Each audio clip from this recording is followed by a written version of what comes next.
திருப்பாடல்கள் 130 அதிகாரம்.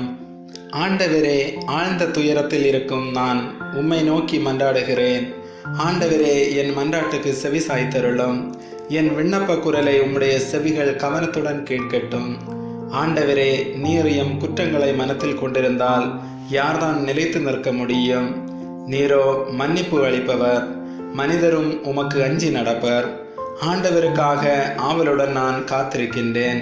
என் நெஞ்சம் காத்திருக்கின்றது. அவரது சொற்களுக்காக ஆவலுடன் காத்திருக்கின்றேன்.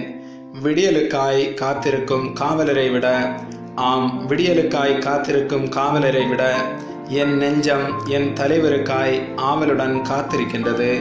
இஸ்ரேலே, ஆண்டவரையே நம்பியிரு. பேரன்பு ஆண்டவரிடமே உள்ளது. மிகுதியான மீட்பு அவரிடமே உண்டு. எல்லா தீவினைகளின்றும் இஸ்ரேலரை மீட்பவர் அவர்.